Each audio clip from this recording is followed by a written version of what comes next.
بسم اللہ الرحمن الرحیم۔ دوستو السلام علیکم۔ یوٹیوب چینل دلچسپ ویڈیو میں ایک نئی دلچسپ ویڈیو کے ساتھ حاضر خدمت ہیں۔ گزارش ہے کہ جو ہمارے دوست اس چینل پر نئے ہیں وہ ویڈیو کے نیچے سبسکرائب کے لال بٹن کو پریس کر دیں اور ساتھ ہی ساتھ بیل کے بٹن کو بھی پریس کریں تاکہ آپ کو ہماری نئی آنے والی ویڈیوز کا نوٹیفیکیشن مسلسل ملتا رہے۔ اور باقی دوستوں سے بھی گزارش ہے کہ اس ویڈیو کو لائک اور شیئر ضرور کریں تاکہ یہ اہم معلومات آپ کے دوسرے دوستوں تک بھی ضرور پہنچ جائے۔ ابو جعفر نامی ایک شخص کوفہ میں رہتا تھا۔ لین دین کے معاملے میں وہ ہر ایک کے ساتھ حسن سلوک سے پیش آتا تھا۔ بالخصوص اولاد علی کا کوئی فرد اس کے یہاں کچھ خریداری کرتا تو وہ جتنی بھی کم قیمت ادا کرتا قبول کر لیتا، ورنہ حضرت مولا علی شیر خدا کرم اللہ وجہہ کے نام قرض لکھ دیتا۔ گردش دوراں کے باعث وہ شخص مفلس ہو گیا۔ ایک دن وہ گھر کے دروازے پر بیٹھا تھا کہ ایک آدمی ادھر سے گزرا اور اس نے مذاق اڑاتے ہوئے کہا کہ تمہارے بڑے مقروض یعنی حضرت مولا علی نے قرض ادا کیا یا نہیں؟ اس کو اس طنز کا سخت صدمہ ہوا۔ رات جب سویا تو خواب میں جناب رسالت مآب صلی اللہ علیہ وآلہ وسلم کی زیارت سے شرف یاب ہوا۔ حسنین کریمین بھی ہمراہ تھے اور آپ نے شہزادگان سے دریافت کیا کہ تمہارے والد صاحب کا کیا حال ہے؟ حضرت علی کرم اللہ وجہہ نے پیچھے سے جواب دیا، یا رسول اللہ میں حاضر ہوں۔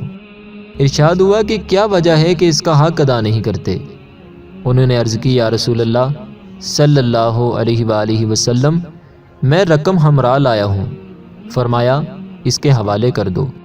حضرت مولا علی کرم اللہ وجہہ نے ایک اونی تھیلی ان کے حوالے کر دی اور فرمایا یہ تمہارا حق ہے۔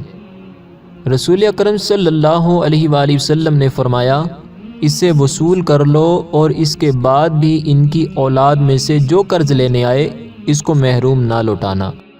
آج کے بعد تمہیں فقر و فاقہ اور مفلس و تنگ دستی کی شکایت نہیں ہوگی۔ جب وہ شخص بیدار ہوا تو وہ تھیلی اس کے ہاتھ میں تھی۔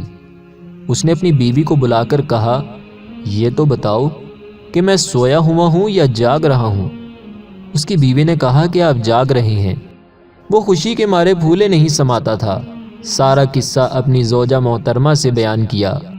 جب مقروضوں کی فہرست دیکھی تو اس میں حضرت مولا علی شیر خدا کرم اللہ وجہہ کے نام ذرہ برابر قرض باقی نہیں تھا، یعنی فہرست سے وہ تمام لکھا ہوا قرضہ صاف ہو چکا تھا۔ اللہ رب العزت کی پاک اور بلند بارگاہ میں دعا ہے کہ اللہ تعالی ہمیں بھی توبۃ النصوح عطا فرمائے، ہمیں سچی پکی توبہ کی توفیق عطا فرمائے۔ دوستو اگر آپ کو ہماری یہ ویڈیو پسند آئی ہے تو اس ویڈیو کو لائک ضرور کریں، اپنے دوستوں کے ساتھ شیئر کریں۔ ویڈیو کے نیچے لال رنگ کے بٹن کو دبا کر ہمارے چینل کو سبسکرائب کریں اور ساتھ ہی ساتھ بیل کے بٹن کو بھی دبائیں تاکہ آپ ہماری نئی آنے والی ویڈیو سے باخبر رہیں۔ دوستو ویڈیو دیکھنے کا شکریہ۔ اپنا بہت سا خیال رکھیے گا۔ فی امان اللہ۔